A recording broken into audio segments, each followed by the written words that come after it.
this is an iHeart podcast. Guaranteed human. You're listening to a podcast, so you're doing something else too, like maybe scrolling home listings on Redfin, saving places you like without thinking you'll get them, because that's what house hunting has become. But Redfin isn't built for endless browsing. It's built to help you find and own a home. Redfin agents close twice as many deals as other agents, which means when you find a place you love, you've got a real shot at getting it. Redfin helps turn saved listings into real addresses. Get started at redfin.com. Own the dream. Support for the show comes from Public, the investing platform for those who take it seriously. On Public, you can build a multi-asset portfolio of stocks, bonds, options, crypto, and now generated assets, which allow you to turn any idea into an investable index with AI. It all starts with your prompt. From renewable energy companies with high free cash flow to semiconductor suppliers growing revenue over 20% year over year, you can literally type any prompt and put the AI to work. It screens thousands of stocks, builds a one-of-a-kind index, and lets you backtest it against the S&P 500. Then you can invest in a few clicks. Generated assets are like ETFs with infinite possibilities, completely customizable and based on your thesis, not someone else's. Go to public.com/podcast and earn an uncapped 1% bonus when you transfer your portfolio. That's public.com/podcast. Paid for by Public Investing. Brokerage services by Open to the Public Investing Inc. Member FINRA and SIPC. Advisory services by Public Advisors LLC, SEC registered advisor. Generated assets is an interactive analysis tool. Output is for informational purposes only and is not an investment recommendation or advice. Complete disclosures available at public.com/disclosures. There's a fire inside you can't ignore. Stand still? Not a chance. You're a lifelong learner who's come this far. Now, we're here to help you keep going further. Capella University. What can't you do? Visit capella.edu to learn more. Cool Zone Media. All right. It is a podcast that you're listening to right now. Behind the Bastards. That's the one. We're here. We're on the air and in the sky and around you. Jason Pargin is our guest today. Jason, how are you doing today? I feel like I need to make this up to your listeners for the last time I was on, because last time we did MK Ultra, a subject that I wanted to be a part of because I thought it would be fun, because it's conspiracy stuff and mind control and Manchurian candidates. And then it turned out, once we got into the actual details, to be a real bummer. Yeah, it's just abuse on a massive scale. Yeah. A lot of abuse, a lot of government money wasted, a lot of stupid people acting in foolish ways, and basically nobody was made to pay. So I suggested the subject of this episode because I wanted something that was more lighthearted, that would make up for that, where even if some bad things happen, it's okay because you know that at the end, the bad guys will get what they deserve. Yeah, and then we decided to do an episode about a horrible industrial disaster instead. No, this is the episode that you pitched, Jason, and it's, boy, a lot bleaker than I even thought it was going to be when I went in on this. And I think it's one that most people have not heard about. Like, had you heard about this? Because there was a TikTok you came across that was kind of like summarizing this, right? Okay, Robert. Yes. I am an award-winning New York Times bestselling author. We cannot go on a microphone and say, "Oh, you heard about this industrial accident on TikTok." We say that I read a book about it. No, now, and that I just don't remember the title. Jason, first off, I did read a couple of books about it, but what I will say is, because you're a TikTok star now, there's nothing that will increase your cred with the Gen Z kids more than getting news from TikTok. Yeah, we are going to record a multi-part podcast episode just on that 3-minute TikTok. We're going to break it down. Now, 40 seconds in, he says this. No. So anyway, I heard about this on TikTok and then looked it up and then found out that its Wikipedia page is like 900 words long. It's almost a stub. And it is the worst industrial disaster maybe in American history. I say maybe because we know almost nothing about it. Like, there are famous disasters. Like in school, I heard about the Triangle Shirtwaist Factory fire. That is a famous example of a gross negligence at a workplace, and that killed like 150 people. Yeah. This was much, much worse. The Triangle Shirtwaist, like that Wikipedia page goes on and on. It's like 4,000 words long. That's something we know about. It's been documented. There's been books written about it. This thing got swept under the rug so efficiently, and there is met with such indifference that it is stunning. That to me is the most shocking part of this, is how much people don't know or care about it. And I think one of the things that you're going to be interested in as we get into this is that there was a period of time in which this was extremely famous, and the degree to which it was buried after that is a really interesting part of like what's happened here. The disaster we're talking about, because we haven't said the name of it yet, if people are curious, is the Hawk's Nest Tunnel disaster, which I also had not heard of at all until you sent me that TikTok, Jason. And a lot of people, when you hear the term Hawk's Nest Tunnel disaster, you're picturing people being attacked by a giant swarm of hawks. Yeah. That's not what happened. Yeah, like a bunch of cavers like find their way into a tunnel, and it winds up being like filled with some sort of like eyeless, featherless, like underground nighthawk that only hunts. I'm imagining basically the creatures from the first Riddick movie. If you remember that, listeners. No one on TikTok has watched that film. And if that had happened, it would have been a much more famous incident. Like I think that we would have a statue of that somewhere. Yeah. And I do think we should have a statue dedicated to the first Riddick movie, but that's a separate matter. So we're going to get into this story, and it is fucking wild. But first off, Jason, up at the top here, I think you have a book to plug, I believe. As usual, yes. The new one is called Zoe is Too Drunk for This Dystopia. It's the latest in the Zoe Ash series. It is out October 31st in every possible format, including print and audio, and I guess just those two. But all of the possible formats. Yeah. When you say every possible format, are you getting down on the metaverse yet, Jason? Because one day, theoretically, your book could be beamed directly into the brain of a Neuralink patient.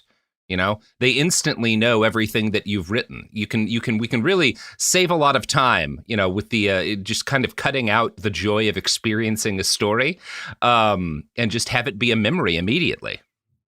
If you are listening to this podcast far enough in the future, I am confident it will be available, because there is no way that my works will be lost to time. It's simply not possible. Yeah. Speaking of lost to time, let's get into the Hawk's Nest Tunnel disaster. So most people everyone listening to this knows about Chernobyl, easily the most famous industrial disaster or accident in history. And it's, you know, it's kind of perfect for, you know, a miniseries on HBO or whatever. You've got the disintegrating Soviet state, you get a nuclear reactor, this like worry that it could have been much worse and like killed millions of people. But when you actually drill into how bad Chernobyl was, what's amazing is how bad it wasn't. Because about 30 people die immediately, and obviously that's fucked up. But only about 60 or so are confirmed to have died of radiation-induced cancer from Chernobyl ever since. Now, those numbers don't tell the whole story. I'm not trying to minimize this. Some estimates suggest as many as 4,000 people will eventually die as at least a partial result of the radiation exposure they received from Chernobyl. That's not an insignificant toll, but it's also like kind of a fraction of, for one thing, the worst industrial disaster in history, which was the Bhopal chemical plant explosion. We've covered that on the show before. That killed about 4,000 people immediately and injured more than 200,000. At least 15 to 20,000 additional people are known to have died as a result of like lingering consequences from Bhopal. More than 500,000 people currently suffer from respiratory distress or other health issues like blindness as a result of it. It's worse than Chernobyl on a pretty grand scale. And so in the middle of those two, significantly worse than Chernobyl, not as disastrous as Bhopal, is the Hawk's Nest Tunnel disaster. And one of the things that ties it to Bhopal is that the Bhopal chemical factory that exploded, this pesticide factory, was owned by a little corporation you might have heard of called Union Carbide. And Union Carbide is, you know, there's a lot of corporations we like to call evil out there because, maybe they have a negative impact on small businesses or pump a bunch of propaganda into our eyes or whatever.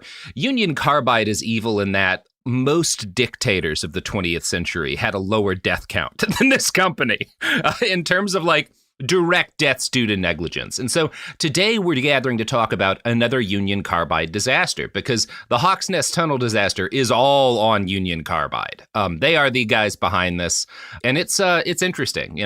As you noted, you brought up the Triangle Shirtwaist Fire at the start of this, Jason. If you combine the death tolls of the Triangle Shirtwaist Fire, the Sunshine Mine disaster, and the Farmington Mine disaster, which are three of the most famous 20th century industrial disasters in the U.S., they do not equal the death toll of the Hawks Nest Tunnel disaster, which, by the way, exceeds Chernobyl.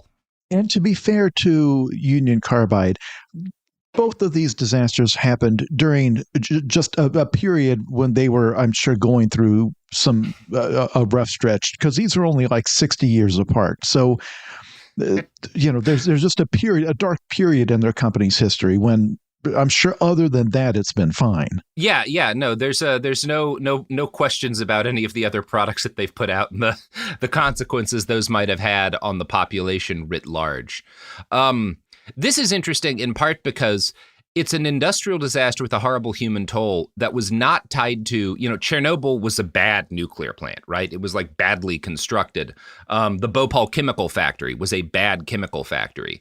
The Hawks Nest Tunnel is one of the most successful construction projects in the history of industrial. It's part of a hydroelectric system that's still functioning today.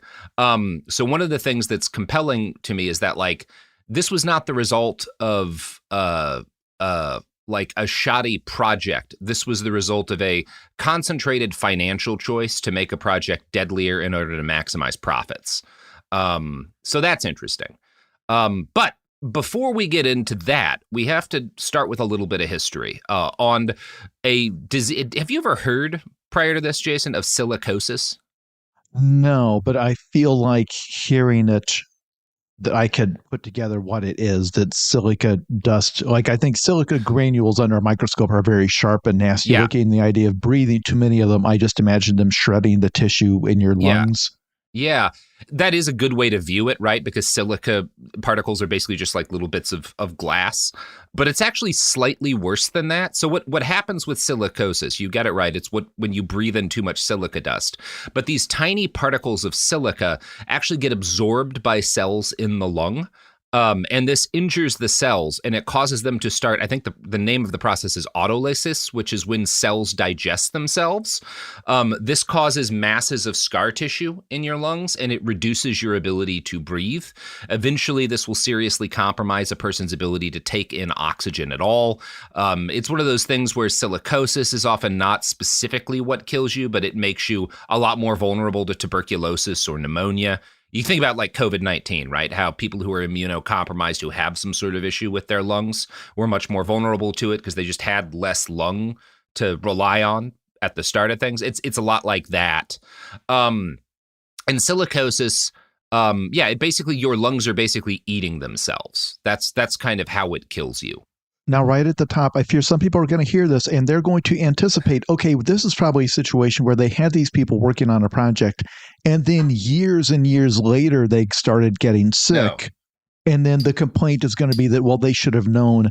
That is not the situation, guys. We're going to get into it. They knew right away. Yeah. This is not a thing like asbestos where it was something that was widely used and then a long time later you started to realize, oh, we shouldn't have been using it like that. No, they knew. Yeah, the time frame on this is crazy. And the time frame on silicosis can vary, right? This is a thing that you can get. A lot of people who got silicosis in the ancient world were you look at all those very pretty marble structures in Greece today, right? On the Parthenon. Well, to do that, you have to chop up a bunch of bigger rocks, right? You have to carve them, and that creates dust that has silica in it. So over time, the artisans who worked on this kind of stuff would gradually their lungs would die. They would get basically, it is like, this is one of the things that gets called miner's lung or the black lung, right? So craftsmen in the ancient world would get this, but usually after a period of decades, right? Because they're not breathing in that much dust. The dust doesn't have a huge quantity of silica in it, so it takes a lot of time. It's also a thing miners in the ancient world would get this, right? For the same reason that miners in the modern world get it.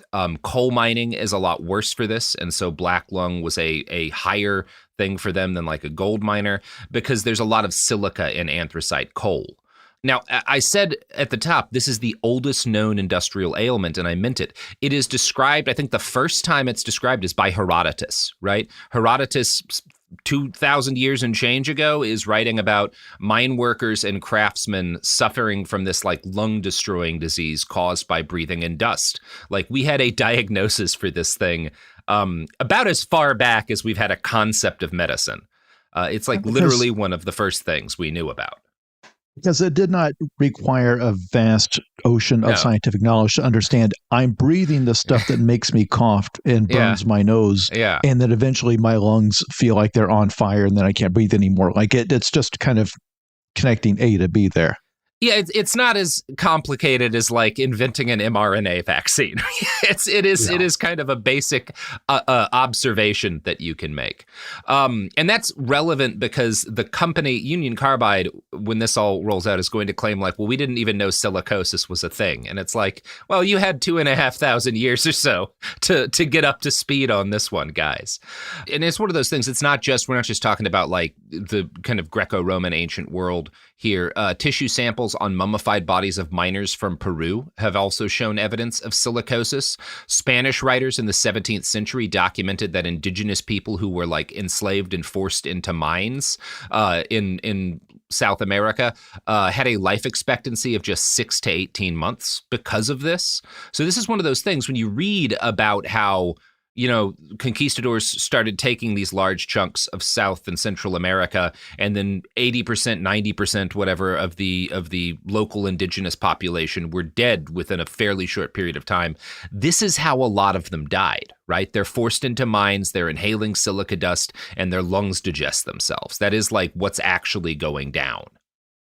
Yeah. As we're going to get into this, as they're working, it's going to become clear. Like they had people who could not continue on the job, many of them, and they were kind of just dragged off and replaced. It's not everything that they're going to say to defend themselves that it's like, well, this is really the silent killer. You couldn't have known. It's like, no, your inspectors were wearing protection when they came to look at it, knowing that the workers were not. But we'll get into all of that. Yeah. But the point is, this is important to establish because they had no reason to even for one moment think that this was not a danger there. Yes.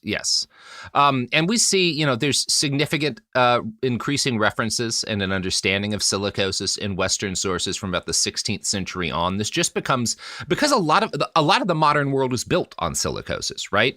Like the sheer number of people who had to get this thing in order to create a lot of the foundations of the society we live in is in the millions. So again, no real reason anyone involved in digging tunnels or mining would not know this. But in order to kind of set that out, I'm going to quote from a book on the Hawks Nest disaster by an epidemiologist named Martin Cherniak. In the 1800s, silicosis reached epidemic proportions among British potters. Vernacular terms for the disease, grinder's rot, potter's rot, and miner's phthisis, became common in that century, reflecting as well the concomitants of silicosis and tuberculosis. The direct association between exposure to silicaceous dusts and morbid fibrosis of the lungs was established in the early 1860s by British physicians. Although silicosis was not yet categorized as a diagnostic entity, its connection with clays, quartz, and sandstone had been clearly identified. The practice of wet drilling to reduce exposure to dust was introduced in England as early as 1897. By 1911, dry drilling had been explicitly forbidden by South African mining. So there's a couple of things that are interesting there. For one, when we talk about this building the modern world, it's not just like the people who had to mine the stone to make our Capitol buildings or the people who like mined gold or coal. It's like potters. It's people making very basic, like there's so many ways you can encounter this stuff. And obviously that changes the time frame at which it hits you. But the other thing that's important is that because this was such a problem, people as early as the 1890s had figured out how to mitigate it. And the best thing to mitigate it is wet drilling, right? So when you have a dry drill going into a piece of coal or rock or whatever that's got a high silica content, it's going to kick up a shitload of dust. If you're pumping water in there at the same time, the dust gets wet and it just kind of gets matted down. So there's not nearly as much of it in the air to breathe in. Very basic, very low tech. And like, again, South Africa in 1911, not the country that's probably most concerned with the safety of their laborers, but they're well ahead of the United States in this regard, right? They have like banned this because it's inhumane. Dry drilling.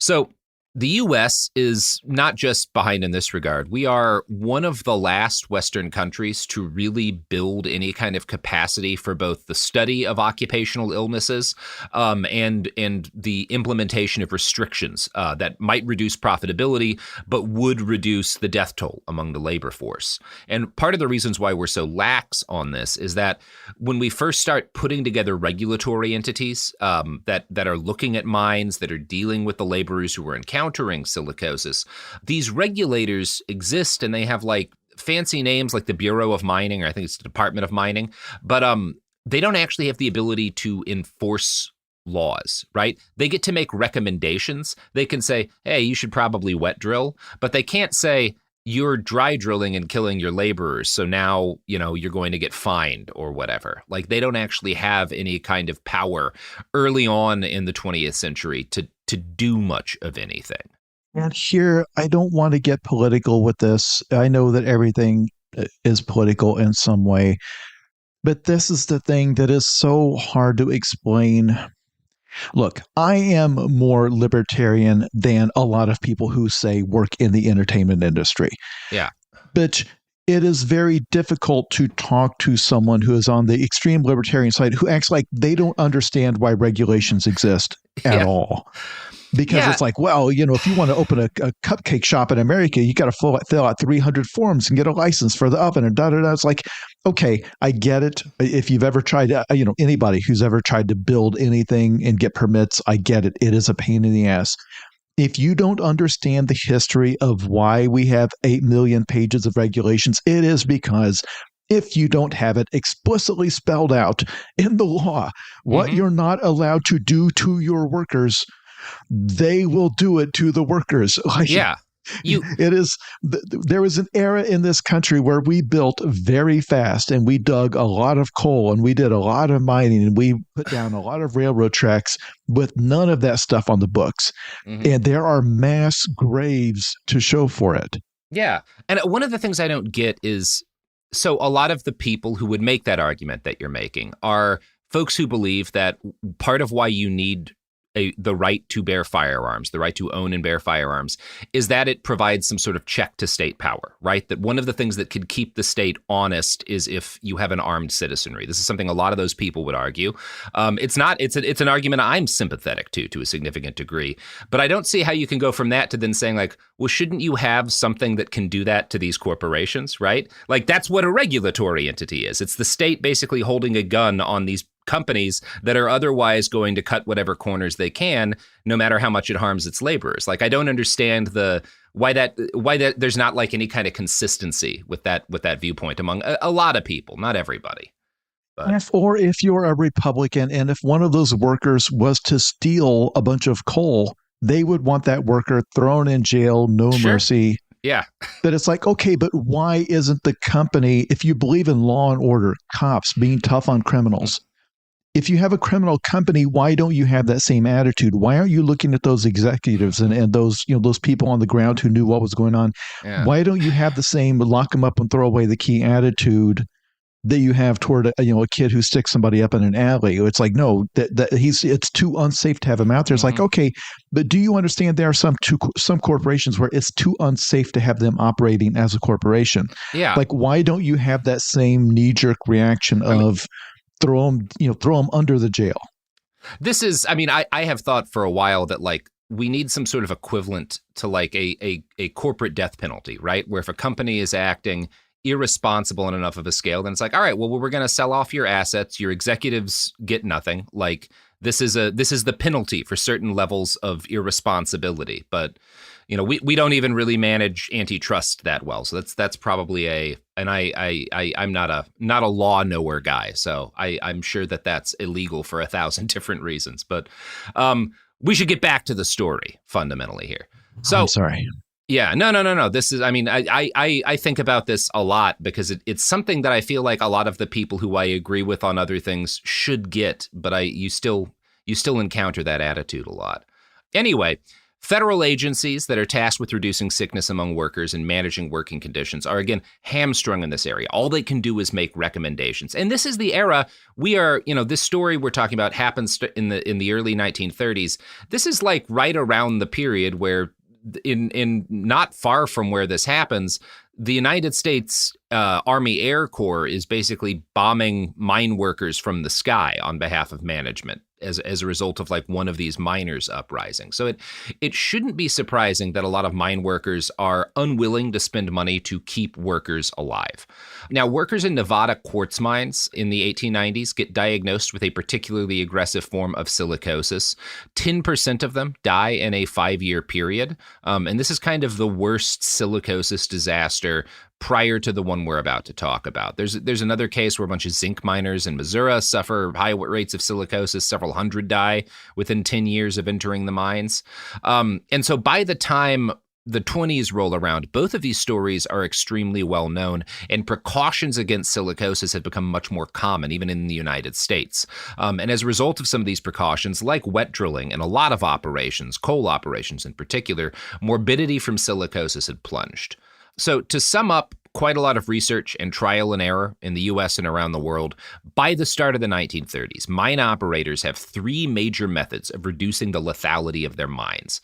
Number 1 is wet drilling, which we've talked about already. Number 2 is providing ventilation, right? Installing ventilation ducts in mines in order to get bad air out, right? That should be pretty obvious. I don't think people need explanation as to why ventilation helps. And then number 3 is issuing respirators for miners to wear, right? These are this is like a more primitive version of the respirators a lot of us wore and wear as a result of the COVID-19 pandemic. The US, and I actually didn't know there were functional respirators this far back, but the U.S. Bureau of Mines started publishing recommendations on which specific respirators to issue in 1926. And all of this wisdom is going to be ignored deliberately to cause the Hawks Nest Tunnel disaster. So that part of the story starts with the town of Gauley Bridge in Fayette County, West Virginia. In 1930, it had a population of just over 72,000. Now, West Virginia is, like a lot of parts of the world that have a troubled history with this sort of thing, rich in natural resources and also always poor. You run into a lot of these spots when you talk about industrial disasters. And you will not be surprised to learn that it was hit particularly hard by the Great Depression. The unemployment rate in most counties of West Virginia hovered between 30 and 40%, which is, I don't think it's like an exaggeration to call that like near apocalyptic, right? Think about like the Great Depression, how bad it is famously. In most of the country, unemployment's like maybe 20 to 25%, right? You've got 40% or in some cases higher in most West Virginia counties. It's just a calamity for the whole state. Let me venture this, and you're free to correct me if I'm wrong. 40% unemployment in this era, in that place, with the state of the infrastructure that they had at that time. There's no poor in the United States now that compares to that kind of poor. Like, that's poor on a level that most of us can't comprehend. I mean, honestly, I believe with that, I don't think I'm being like exaggerating here. At 40% unemployment in the U.S., like this would be a failed state. Like the basics of infrastructure would no longer function. It would be a calamity. Yeah. The elements of the social safety net stuff that came about after the Depression, there's a whole lot of stuff that did not exist back then in terms of assistance, in terms of everything, in terms of where you would seek medical help if you had an infection or a broken leg or anything. It is hard to comprehend. This is crucial to understand, because when we start talking about this case, you're going to be asking, if you are very naive or very young, well, why did they just quit? Mm-hmm. Or why did they go to the press? Or why did they complain to this, the Labor Relations Board? You got to understand the context here. This is a place where if a job comes along, you don't say no to it. Yeah. Period. For a lot of these people, like, it might seem like the world's ending. Things are so bad. So part of why they are so bad, why unemployment's so much higher in West Virginia, is that over the course of the 20s and 30s, the mining industry that had largely built what prosperity West Virginia had fallen apart. The region is obviously very rich in coal, but for a variety of reasons, including under-regulation in that particular state, its mines were also inefficient. So by the 20s and 30s, a lot of the nation's coal needs are being served by newer and more efficient facilities in other states. And because there's so many additional new and more efficient mines, there's a surplus of coal for, I think, pretty much the first time since we started needing it. And that's disastrous for West Virginia's mining industry as well. All of this deals a near fatal blow to the United Mine Workers Union, which provided the bosses with opportunities to basically make ad hoc agreements with groups of starving miners that would deny them any of the protections and security that previous generations, or the generation right before them, had fought to gain, right? So one of the things that's happening here is because of how disastrous this is, there's not really any labor power in the state of West Virginia that can provide any kind of countervailing force to the bosses that are going to be running this project. But you know what does provide a countervailing force to this podcast, I suppose, is ads. Support for the show comes from Public, the investing platform for those who take it seriously. On Public, you can build a multi-asset portfolio of stocks, bonds, options, crypto, and now generated assets, which allow you to turn any idea into an investable index with AI. It all starts with your prompt. From renewable energy companies with high free cash flow to semiconductor suppliers growing revenue over 20% year over year, you can literally type any prompt and put the AI to work. It screens thousands of stocks, builds a one-of-a-kind index, and lets you backtest it against the S&P 500. Then you can invest in a few clicks. Generated assets are like ETFs with infinite possibilities, completely customizable and based on your thesis, not someone else's. Go to public.com/podcast and earn an uncapped 1% bonus when you transfer your portfolio. That's public.com/podcast. Paid for by Public Investing. Brokerage services by Open to the Public Investing Inc. Member FINRA and SIPC. Advisory services by Public Advisors LLC, SEC registered advisor. Generated assets is an interactive analysis tool. Output is for informational purposes only and is not an investment recommendation or advice. Complete disclosures available at public.com/disclosures. Sink into affordable luxury. Anabay is the only machine washable sofa, inside and out. With stain-resistant slip covers and a cloud-like frame duvet, everything goes right in the wash. Plus, the modular design lets you change the look of your space anytime. Visit washablesofas.com to upgrade your home. Shop up to 60% off site-wide, with sofas starting at just $699 and a 30-day money-back guarantee. Shop now at washablesofas.com. Offers are subject to change, and certain restrictions may apply. Flag football is exploding, and iFlag is leading the way. As the Guinness World Record holder, iFlag hosts premier flag football tournaments nationwide for boys, girls, high school girls, and adults. From first-time players to elite competitors, iFlag delivers top-level competition, unforgettable experiences, and a community built around the game. Ready to be part of it? Join the movement. Find your tournament and learn more at iflag.org. That's iflag.org. We're back! So, we're talking about why the setup to this disaster. So, one of the other things that's happened here is that, like, West Virginia used to be covered in old-growth forests. Those are basically all gone by this point. So that's an industry that no longer exists. That's another part of why so many people are out of work. And so because coal isn't really profitable right now, the forests have basically been killed. The one thing that West Virginia has in abundance is moving water. Right? The state's got a lot of big rivers, and those rivers can be harnessed to provide hydroelectric power, which we have figured out to do pretty well by the early 1900s. So the electrometallurgical company at the start of the century starts building hydropower capability in the state, and they start buying up smaller companies who are involved in like mining different kinds of minerals, like the Wilson Aluminum Company, and adding that to their portfolio. Now, the founder of this company is a guy named Major Moreland, and in 1911, he draws up plans for a massive new hydroelectric facility, which will use the power of a river to support the manufacturing of futuristic new alloys that required high temperatures and state-of-the-art, power-hungry facilities to provide. I think this facility is going to be a significant part, actually, of like our production of the alloys that make the U.S. part of World War II possible, right? You need a lot of metals that you don't just come naturally out of the ground on their own in order to make, let's say, a P-51 Mustang. So they pick for this hydroelectric plant an area of the New River, Kanawha Falls, which is kind of the ideal location in their mind. So construction begins at first at a place called Glen Ferris on the river, and a small, rather primitive dam is built. Then in 1917, the electrometallurgical company merges with 3 other corporations in West Virginia to form a new entity, the Union Carbide and Carbon Corporation. So this is the start of Union Carbide. This is actually going to be its first big project, what we're talking about here. So now that it's flush with cash, plans move forward to create a new and a much larger dam. The problem is expanding the size of this dam the way Union Carbide wants is illegal. The Army Corps of Engineers has laid out strict requirements about how large such facilities can be because you have to have a navigable waterway, right? You can't just like destroy the ability of a river to like function, to be traveled across, to be utilized by people for a variety of other reasons, just so you can build your hydroelectric facility. So since this is illegal, Union Carbide decides, what if we just break the law and build it anyway? Which they do. And they build this fucking thing. And in the 1919, when it's done, they reach out to the government and are like, hey, you know this thing we're not allowed to do? Well, we did it. Can we get retroactive permission?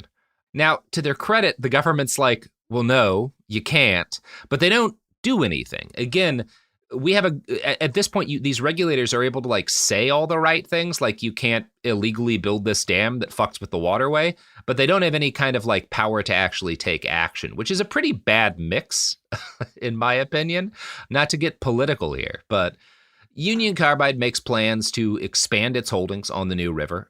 They construct 2 additional dams, and they file plans in 1927 through a corporate entity they cut out to handle this whole business, the new Kanawha Power Company. And so this is going to be a project of this company called the new Kanawha Power Company, but that's Union Carbide, right? This is a thing that they build and create in order to mitigate risk for themselves if they like fuck up the whole project and get a bunch of people killed. It's a kind of thing that corporations don't do anymore, right? Obviously. It would be unethical. Well, okay, I do want to talk about something because to this day, you have Silicon Valley billionaires talking about, we want to just move fast and break things. Yeah. And we can always like apologize later. We'll pay whatever fine, but we're just going to take off and do it. Because that's how innovation happens. We're not going to worry about all of these little rules, all this stuff. We're going to launch our rocket. We're not going to worry whether or not debris rains down on houses for 6 miles in every direction. What matters is that we achieve the rocket launch, and then all this other stuff we can smooth it over later. Mm-hmm. Like there's this spirit of, once we build it, we may have to pay a fine later, maybe. Like they may yell at us, they may shake their finger at us, but the thing we built is going to stay built. Yeah. And that's been true, I feel like, for a long time. It's like, well, let's just do it. And then once it's done, it'll be harder for them to, because, what are they going to do? Fill it back in? It's like, no, most likely they'll just shout at us a little bit or even, if that. Yeah. And then we'll have our thing. We'll have our dam. Yeah. It's frustrating, like, how consistently that works, because there's still not a counter to that kind of thing, right? Because, like, what are you going to do? Like, dismantle it? It would be kind of cool if they did, but also probably would cause a bunch of other people to die of silicosis. So anyway. I was just going to say, likewise, if you compare the size of the fines for, say, the opioid epidemic to these pharma companies versus the amount of profit they made, selling the painkillers, it's nothing. It's a drop in the bucket. So it's like, well, why not just invent the new addictive thing? Because, you'll have to pay back 5% of it in the form of a fine, but so what? Nobody went to jail. Yeah. It's the kind of thing, you'll hear a debate a lot when people talk about like Enron, right? Where maybe the 2008 crash wouldn't have happened if more of those guys had gone to prison. And I don't know that would have done anything, but it couldn't hurt to try, right?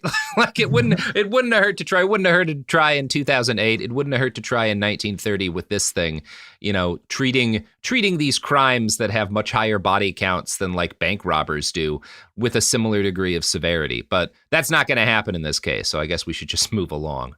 So this new plan for this massive, massive hydro plant involves the creation of a 16,240 foot long tunnel. Right? They're going underground to divert water from the new river through a mountain, Gauley Mountain.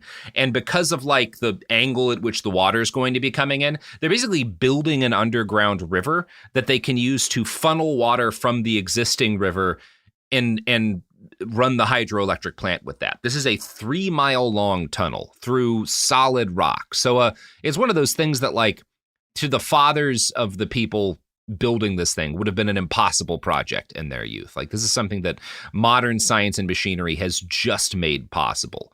Now, because the goal of this tunnel is to provide electricity for the Electrometallurgical Co. subsidiary that exists within Union Carbide, this is not a mining project, technically, right? It's just a construction project, which means none of the workers are protected from any of the regulations that do exist to keep miners safe from silicosis. So the minimal protections that existed aren't in place here because they're technically not mining, even though, as we'll cover, they are going to be mining. But I want to quote now from a fascinating study in the American Society of Safety Professionals journal, Vantage Point, that's analyzing this disaster. Quote, Union Carbide received 35 bids and awarded a 2-year contract to Reinhardt and Dennis, one of the few construction companies able to manage such a large project. During the bid process, Reinhardt and Dennis reported having built 51 tunnels in the past 35 years. Engineers from New Kanawha Power were to design and oversee the operation. The contract specified that Reinhardt and Dennis would assume all liability, thus Union Carbide was shielded. The contract included a clause that allowed engineers for New Kanawha Power to force changes into the contractor's procedures if injuries were caused by negligence on behalf of the contractor. But New Kanawha Power never intervened. The contract also called for Reinhardt and Dennis to furnish and equip an on-site hospital, but only 4 first aid stations were provided, 1 at each dig. Workers sustaining major injuries were transported to Coal Valley Hospital, 14 miles away.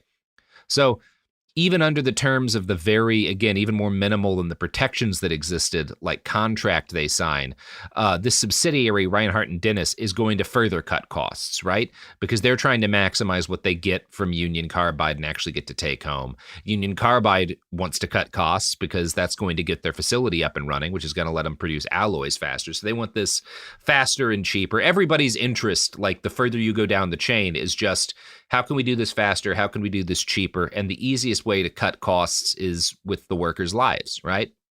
So, and I know that it gets confusing getting into stuff like loopholes and subsidiaries and all that, but I cannot emphasize enough, and I don't want to belabor the point, but the reason why the regulations are a stack of papers 18 feet tall is because the companies have lawyers to do things like say, well, technically, this is a construction project, not a mining project. They're not mining for anything. They're building a tunnel. So why do we need to, like, finding little ways to sneak around the regulations so you don't have to provide the respirators or go through the rules that would normally govern mining because, well, technically, according to the paperwork, a mine is this, and technically we're doing this, even though everyone knows it's the exact same work with the exact same dangers.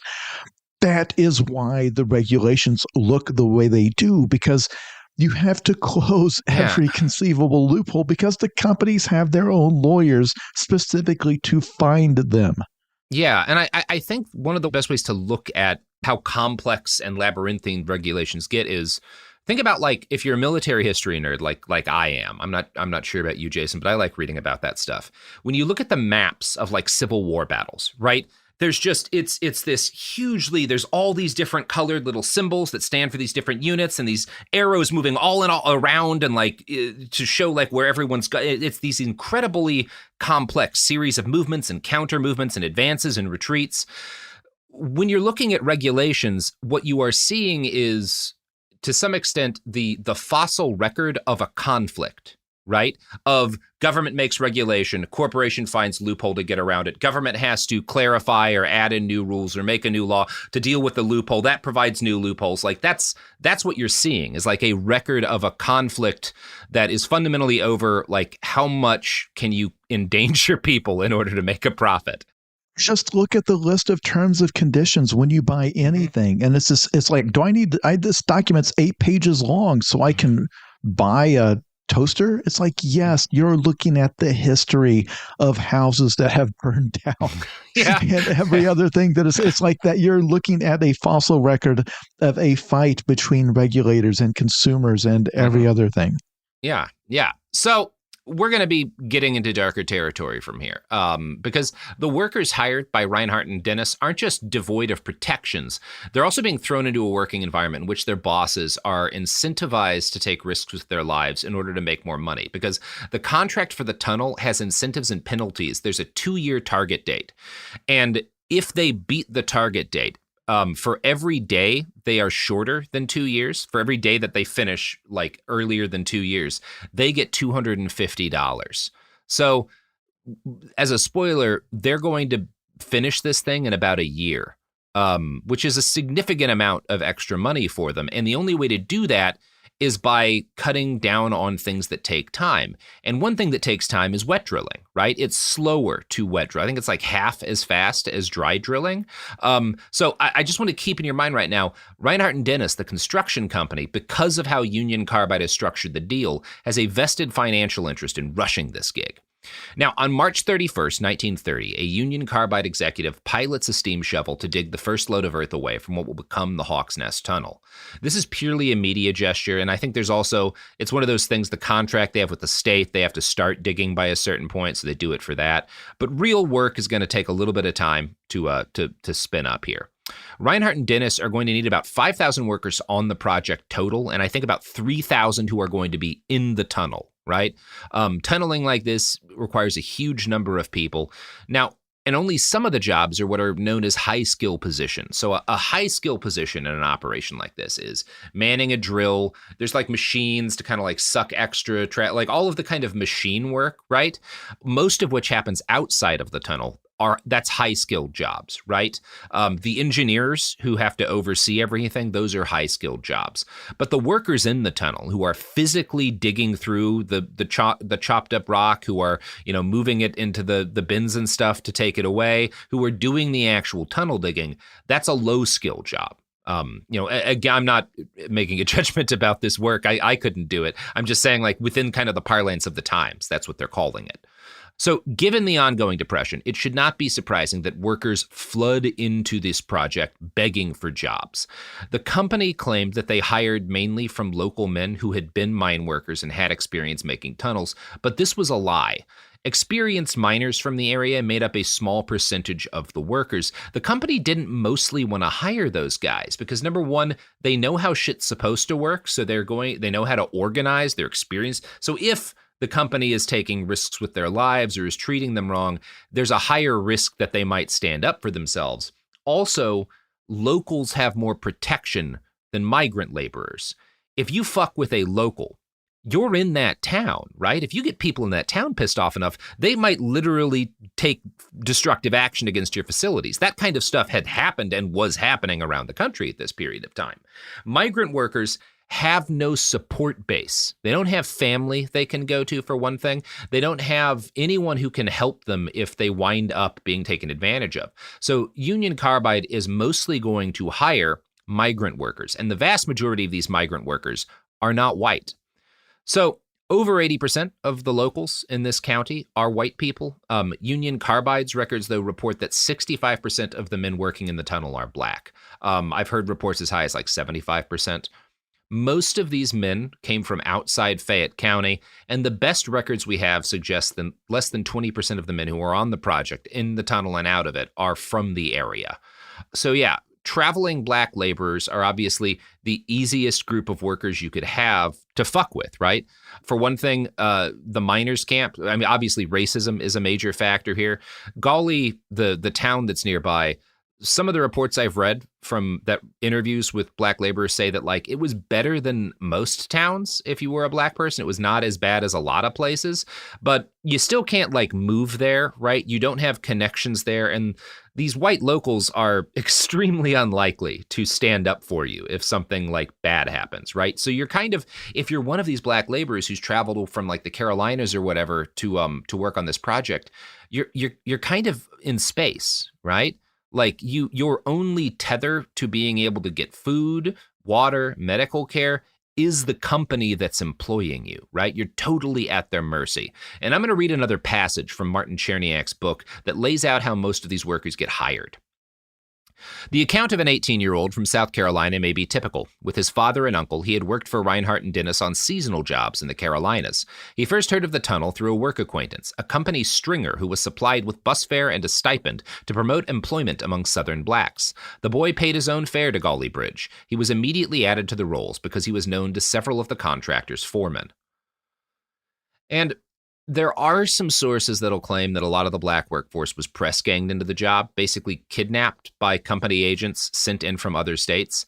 This actually was a common strategy across the country, particularly the South. Like Cherniak's book is like most mining and large construction projects in large chunks of the South had some degree of press ganging, people literally being forced to work there. But in this particular case, Cherniak says, at least based on the interviews that exist with surviving black laborers, most of those guys insisted that was not really a part of this. You didn't need to, right? Because of how desperate the economic situation is. I want the listeners to please appreciate the layers of deniability the company gives itself here, because they can say nobody forced them on this job. They could have quit at any time. Mm-hmm. And likewise, they could have said, well, this subcontractor that actually did the work, we didn't tell them to do dry drilling. We didn't tell them. It's like, no, but you set an incentive and a deadline that they couldn't meet unless they did. But you gave yourself deniability. And I cannot tell you how many of history's horrors have worked that way. It's like, well, we didn't tell them to do that. It's like, no, you gave them parameters that could only be met if they did X, Y, and Z, even though you did not explicitly tell them to do X, Y, and Z, and X, Y, and Z are atrocities. Like, you didn't have to spell it out. You simply gave them a situation where the only way to do the thing you asked them to do was to cut these corners. And likewise, they can say, well, these weren't slaves. It's not like some of these other mines where they literally made them work at gunpoint. These people came here voluntarily. And they got paid, and they could have, if they didn't like it, if they felt it was unsafe, they could have quit. And it's like, in the strictest sense, maybe, but not as a practical matter, no. Yeah. And, we'll be getting into that even more here, because it's actually like worse than I have laid out already. I should also note that a lot of these migrant black laborers are still from West Virginia, right? If you look at the known death toll, they're just from other parts of the state, right? So a huge number of these migrating laborers, they come from deeper in the South, from places like Georgia, from the Carolinas, and they're in West Virginia on their way north, right? The plan is, we need to get out of the South. Jim Crow is too horrifying. I'm going to take this gig. A lot of them bring their families with them, right? Because they're like, I'm going to take this gig. I'm going to make, enough money, and then we'll get set up in we'll get set up in like New York or wherever, right? That's the goal, is to make money that'll allow them to get to a place where they have some kind of hope of a future, as opposed to staying in the Jim Crow South. But one of the issues this causes is that, like, there's nowhere for a lot of their families to stay. They're not allowed in the mining camps. They're not really welcome in the nearby town. So, like, I think a lot of these people basically just wind up kind of camping near the mining town, because, like, there's not a lot of options open for them. I should also note that the white migrant workers suffered from a form of discrimination by the townies of Gauley Bridge as well. The urban population, the people who actually live in this town, consider them, there's a conflict because being miners and being these, like, industrial laborers is such a part of, like, the conception that I think a lot of people in West Virginia today have of like their past. This gets lost a lot. But at the time, if you lived in a town or a city in West Virginia, there was a good chance that you hated miners, right? Because they're bad for your rep as a state, right? These like backwards, poor coal miners, these like, dirty rural folk who are unsophisticated. We in the cities are much more, are much better people. So there's this kind of like attitude that a lot of these miners who are out of work and who are coming to this project should have, invested the money they had back when mining was booming better. And the fact that they were like poor and desperate now was their own fault, right? That is a conflict that exists in this situation. It's not one that I think gets talked about a lot today. So the living situations enjoyed by Black and white workers at the mining camps were wildly different. Everyone does live in tar paper shacks that are roughly 12 feet by 15 feet, but that's where the similarity ends. For white workers, these 12-foot by 15-foot shacks are divided into 2 rooms, and there's 2 workers living in each room, right? Their shacks also have electricity, so they've got lights and stuff. The shanties for Black workers are very different. For one thing, they have no electricity, although they have to pay the company a fee for electricity. The company's literally making them pay out of their paychecks for nothing. Their shacks are also more than twice as crowded. While an entire shack would hold 4 white workers, there were often 10 to 15 Black workers in the same space. I'm going to quote again from that article in Vantage Point. Imagine the stench of body odor in such cramped quarters. All the shacks were provided empty, so occupants had to buy bed linens, coal, and if wanted, a stove from the company commissary. To drive out any remaining workers, the shacks were burned down at the end of the project. So that's good. Yeah, we're surely seeing a lot of care being given to these people. Since they had to live at the work camp, their actual take-home wages are much less than what had been advertised before.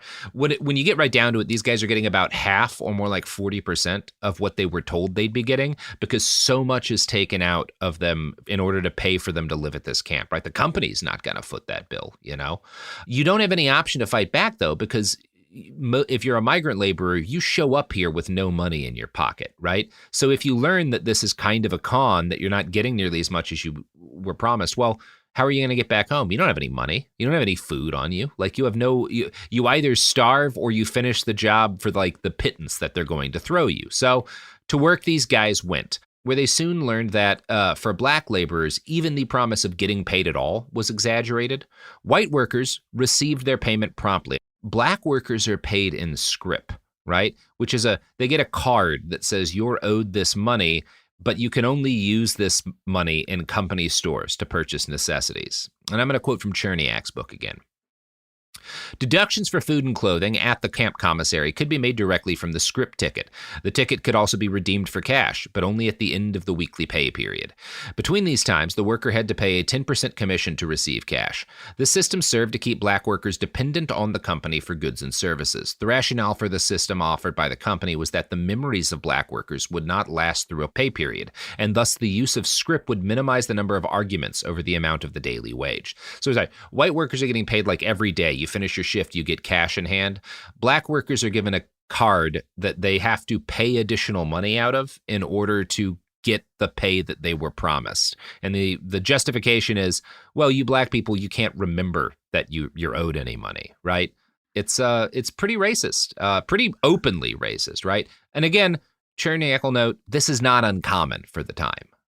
I don't want to be glib here, but I find it fascinating that old song from the 40s, that 16 tons song. Yeah. You load 16 tons, 16 and tons, what do you get? Another day older and deeper in debt. Mm-hmm. The fact that song paints a much rosier picture of mining than this reality of the story we're telling here. Yeah. Like that's almost a romantic version. It's literally about a man who can't go to heaven because he owes his soul to the company store because he's because he's only getting paid in company store credit, and it just keeps getting worse every day. It's like, yeah, even that song actually paints kind of a sunnier picture than what actually was happening. Yep. Yeah, it's I mean, there's really no bottom to it. But speaking of things there's no bottom to, there's no bottom to the love I have for the courageous corporations that sponsor this podcast. So please, everybody, here we go. Ads. Support for the show comes from Public, the investing platform for those who take it seriously. On Public, you can build a multi-asset portfolio of stocks, bonds, options, crypto, and now generated assets, which allow you to turn any idea into an investable index with AI. It all starts with your prompt. From renewable energy companies with high free cash flow to semiconductor suppliers growing revenue over 20% year over year, you can literally type any prompt and put the AI to work. It screens thousands of stocks, builds a one-of-a-kind index, and lets you backtest it against the S&P 500. Then you can invest in a few clicks. Generated assets are like ETFs with infinite possibilities, completely customizable and based on your thesis, not someone else's. Go to public.com/podcast and earn an uncapped 1% bonus when you transfer your portfolio. That's public.com/podcast. Paid for by Public Investing. Brokerage services by Open to the Public Investing Inc. Member FINRA and SIPC. Advisory services by Public Advisors LLC, SEC registered advisor. Generated assets is an interactive analysis tool. Output is for informational purposes only and is not an investment recommendation or advice. Complete disclosures available at public.com/disclosures. Time for a sofa upgrade? Introducing Anabe Sofas, where designer style meets budget-friendly prices. Anabe brings you the ultimate in furniture innovation with a modular design that allows you to rearrange your space effortlessly. Perfect for both small and large spaces, Anabe is the only machine-washable sofa inside and out. Say goodbye to stains and messes with liquid and stain-resistant fabrics that make cleaning easy. Liquids simply slide right off. Designed for custom comfort, our high-resilience foam lets you choose between a sink-in feel or a supportive memory foam blend. Plus, our pet-friendly, stain-resistant fabrics ensure your sofa stays beautiful for years. Don't compromise quality for price. Visit washablesofas.com to upgrade your living space today. Sofas start at just $699 with no risk returns and a 30-day money-back guarantee. Get up to 60% off plus free shipping and free returns. Shop now at washablesofas.com. Offers are subject to change and certain restrictions may apply. Flag football is exploding, and iFlag is leading the way. As the Guinness World Record holder, iFlag hosts premier flag football tournaments nationwide for boys, girls, high school girls, and adults. From first-time players to elite competitors, iFlag delivers top-level competition, unforgettable experiences, and a community built around the game. Ready to be part of it? Join the movement. Find your tournament and learn more at iflag.org. That's iflag.org. And we're back! Oh boy, good times were had by all. I'm feeling happy. Yeah, so before we get much further, I think it'll be valuable to give the listener an idea of precisely how the work proceeded on this project. Since based on, and our data isn't perfect here, you know, we it's been a while since the last listener survey, but I think, Sophie, correct me if I'm wrong here, less than half of our listeners are professional tunnel diggers or mining engineers, right? I think it's about 32%. Yeah. And that's a big difference for Jason and I, because Jason, if I'm not mistaken, about 70% of the audience at Cracked were professional tunnel diggers, right? Yeah, that's why we had so many articles on the subject. Mm-hmm. It was like the 6 funniest things about when your mine cart overturns at the end of your shift. And everybody nodded. Everybody nodded, knew what we were talking about. 8 things you learn getting black lung. So here's Cherniak describing, this is like what the daily workload looks like for most of these tunnel guys. Drilling proceeded by the standard heading and bench method, named for the vertical and horizontal planes of the drilling axis. Routinely, 16 drills were in simultaneous operation, 10 boring horizontally into the heading face and 6 into the bench or stone platform as yet unexcavated, on which all the drillers worked. Holes were drilled for 10 or 12 feet and packed with dynamite by powder monkeys. Typically, a driller would drill 250 feet of drill steel in a shift, about 20 holes. Although the 80-pound Ingersoll drills were equipped with supports, drilling into the heading face required the work of a driller and an assistant. The easiest vertical drilling could be done by a single driller. When a charge was detonated and the debris cleaned away, the first bench would be leveled to the tunnel floor, or invert, on which a track could be laid for the movement of heavy equipment, and the whole crew would advance. The heading, now cleared of rock, became the new drilling bench. If the tunnel was wide enough, more than one bench could be drilled at a time. The bottom bench segment rose from 5 to 15 feet above the floor. Hence, in the narrower parts of the tunnel, a single drill crew could suffice. Either 2 drills were assigned to enlarge portions, or the bottom bench was removed at a later point. This at least describes a typical operation. So that's basically how it works, right? That's physically like kind of what's going on here, right? You drill holes, shove dynamite at them, blow them up, then the whole crew advances, right? So shortly after the drilling begins in earnest, they start analyzing the rock that they're pulling out of this tunnel as they blast their way through it. And coal is, I think, like 3 or 4% silica usually. And obviously that's enough that after years in the tunnel, you can get silicosis. The rock they're digging out of the Hawk's Nest tunnel is almost 100% pure silica. Like it is so pure, it basically does not need refining in order to be used because this is how you like make glass. You make a bunch of shit out of silica. You don't need to even like do anything. This shit is like almost like industrially pure as it comes out of the ground. Now that's great for Union Carbide because they're looking at making all sorts of different alloys that require the use of silica, right? The Appalachian Studies Association notes, quote, "During the construction of the tunnel, the work crews encountered silica rock. Fortunately for Union Carbide, the rock proved to be a valuable resource that could be used at the alloy industrial plant. In fact, the silica rock used to make ferrosilicon, a component of steel, saved Union Carbide millions of dollars." And because this is such like a windfall for them, they decide, let's massively expand the size of the tunnel, right? Let's make this a lot wider, which, you know, in order to do that and stay on the time frame, Reinhardt and Dennis is going to have to put even more, hundreds of more guys underground, and they're going to have to keep them underground longer and longer shifts a lot of the time. Here's the thing. Now that they realize that the rock they're getting out of there is an actual valuable substance that they are going to use, this, of course, becomes a mine. And I'm sure they filed the paperwork saying, hey, guys, I'm sorry, this is a mine. We're mining this stuff, like the tunnel we need, but also this is functioning as a mine. Let's go ahead and please saddle us with the additional regulations. Yeah. Because it would be irresponsible otherwise, because this is clearly a mine at this point. We are mining silica for use in a factory. No, unfortunately, from what I can tell, it seems like you don't have to be regulated as a mine if the mining you're doing is a happy accident, right? If you get lucky, then you no regulations at all. That's how the industrial code was written at the time.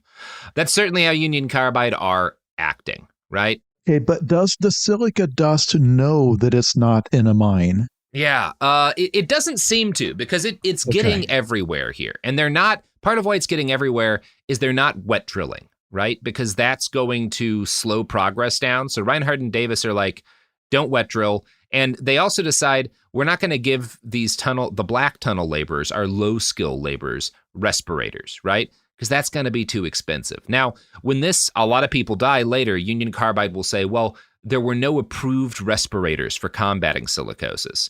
The regulatory agency, the Department of Mines, hadn't approved any. And it's technically correct because the Department of Mines had made a list of recommended respirators for silicosis, but they had not listed them as approved because that wasn't a thing that they did. They did not approve respirators for silicosis. All they did was recommend at that point. They changed the language a couple years after this to approve to get around it. So the company's just saying, well, you didn't do the thing that you never did for this, and ignoring the fact that, like, yeah, but there was a list of respirators they said would definitely work for this that you should have when you're doing this kind of mining. It's just like, it's like we were talking about earlier. It's the ways in which you've got enough lawyers that'll tell you, like, oh no, it's okay, we can kill these people because, like, there's this kind of like this little jink in the wording of the law that we can get around, you know. And any one of those people, if they had to send their own son or brother or best friend into that mine, would not dare let them go in without something. Like, on a human level, that's the whole thing about all of this, is that it lets you completely detach yourself from the humanity of the decision, and also the fact that one load of the silica they hauled out of there would have paid for the respirators. Oh, easy. Like, the amount of money they made from just one batch of that probably would have covered the equipment. Yeah. And it's, you know, further to your point about, like, if they were sending their loved ones in, they would have respirators. All of the skilled white workers, right? The machine operators and stuff who are doing these high skilled jobs, the engineers that are overseeing it, and the management who are coming in to, like, check in on the project, they are all issued respirators. It's basically just some of the unskilled white workers and all of the black workers who don't have respirators. The other thing the company does, so the two ways you're getting exposed to silica: one, when they're drilling, it creates a lot of dust because they're dry drilling. And two, when they detonate explosives, it fills the tunnel with dust, right? So this is a known problem. This is a known issue. And the way that you deal with that is very simple. You wait a while, right? After you blow it, you sit and you wait until the dust falls down. And then you can go in there and you're not going to breathe it in. But that means it'll take longer to make progress. So pushed by this, you get $250 a day the faster you work. Reinhardt and Dennis cuts the time back into the tunnel, and basically they're shoving workers in there immediately after the detonation to just get back into it, even though that means these guys are walking through clouds of silica dust so thick that they cannot see their hand in front of their face. The American Society of Safety Professionals noted in their analysis, quote, "A break between shifts was alleged to be 2 hours to allow the dust to settle. However, in as few as 30 minutes, supervisors often sent the next shift 300 to 400 feet down the tunnel into the swirling dust cloud, with visibility restricted to 3 to 5 feet." Now, when black tunnel workers would fight through this cloud and get back to their workstations, the air is just dust. And I found a single sentence in a paper by the Oxford American magazine that drives home how fucked up this is. By some reports, conditions were so dusty that the workers' drinking water turned white as milk, and the glassy air sliced at their eyes. We cannot convey how nasty this dust is. Like, Horrible, there's dust. horrible We've all stuff. had to breathe dust. We've all had to breathe smoke. This is a nasty brand of dust. Like that wording that it as like glass that slashes at your eyes. Yeah. Like, it's tiny little razor sharp microscopic particles. I cannot imagine. You're just inhaling little razor blades almost, right? Like, that's the degree of damage this is doing to you. So it shouldn't surprise you to note that after a fairly short period of time, the men working in these tunnels realized that they had been put in a very dangerous situation. They attempted to force the company to let them wait longer after blasts to avoid exposing themselves to dust. Reinhardt and Dennis reacted with violence, and they actually sent in armed security to beat these black laborers until they would re-enter the tunnel. Often right after a blast, they would just start shoving people in to get into this smoke-filled tunnel, and would just start wailing on them if they didn't move fast enough. One white engineer recalled, "I have heard quite a few times that they used pick handles or a drill set and knocked them in the head with it." So, pretty horrifying. And obviously, I talked about how with coal, I think you're looking at 2 to 4% silica generally in the coal you're mining, and that's dangerous, right? That'll give you the black lung after a while. But the concentration of silica in this tunnel is many orders of magnitude higher than that. And so people don't take years to get miner's lung. They get sick immediately, and their symptoms progress to fatal at a calamitous rate. The first deaths among tunnel workers happened 2 months after the start of digging. That's how quickly this shit kills, right? You're not talking anything like normal miner's lung. People are dropping right after they start, before they really even get settled into the job. I mean, there's no way that they're not coughing the entire time they're in there. Yeah. There's no way that they're not coughing up blood at some point, because that's what happens when you cough long enough. You start to tear up your esophagus and your lungs. Yeah. Like, if you're inhaling enough to give yourself silicosis after a couple months, that means you knew you were breathing air that burned when you breathe it. Like, everyone in that tunnel, everyone supervising that tunnel, everyone knew. I don't care if you had never worked in a mine a day in your life, if you had never seen a mine or heard of a mine, if a small child was brought there and asked, "Do you think it's safe to work in here?" the child would say, "No, the air burns to breathe." You don't need to be a doctor. Any ignorance was claimed later is laughable. Yeah, and we will talk about the company doctors in the next episode. But one of the things I should note is that, not only is this obvious, as you stated, there's a diagnosis of what's killing these men very quickly. There's a company mortician. The first 12 deceased workers that he gets in his office, he cuts into their lungs and he diagnoses them with silicosis. This happens very quickly. And when it happens, panic discussions erupt among Reinhardt and Morris officers, and as well as the Union Carbide officers overseeing them. The responsible thing to do, the thing you should do when this happens, is shut down construction and rework your safety plan to mitigate this. That's not what they did. They make public denials that there's any danger in the tunnel. They say that the sickness is this is a communicable disease, basically like the flu is running around. Everybody's getting the flu. You all got pneumonia. It's fine. Don't worry, guys. It's tuberculosis. You're good. Just try to wash your hands better. So to compensate for the fact, though, that like this is tearing through their labor force at an accelerated rate, a lot of guys are getting too sick to work. They have to accelerate their recruiting. They have to start pulling even more men into this mine. And the goal is very simple. Finish the project fast and then deal with the fact that like you're getting all these people killed, right? Because then you'll have the money to handle it. So that's part one, Jason. How we feeling? Well, again, I know that this episode ended on a downer, but I'm sure that in part two, all of these people making these decisions, they're going to get what they deserve. Like they're going to regret, they're going to rue the day they didn't try to be human beings for once. Yeah, this is the one episode of our show that's going to end with justice for the aggrieved. So everybody look forward to that in part two. We're not lying to you. This is not all a con. Another thing that's not a con, Jason, is your new book. Do you want to talk about it a little bit as we close out here? Yeah, it is. Zoe is Too Drunk for This Dystopia. These are science fiction novels. The first one is called Futuristic Violence in Fancy Suits. The second one is called Zoe Punches the Future in the Dick. The first two are available on Kindle Unlimited. If you're one of those people, it would be free. Otherwise, you can probably get them at a used bookstore for dirt cheap. Yeah, if you're listening, you can steal a copy from somewhere. Yeah, jack it. You know, if you're listening to this show, you like dystopias, you're fascinated by collapse, and you're probably interested in the idea of a weirdo libertarian future independent city-state in the desert with post-humans and high technology nonsense. It's good. You'll love it. I do. So check out Jason's book.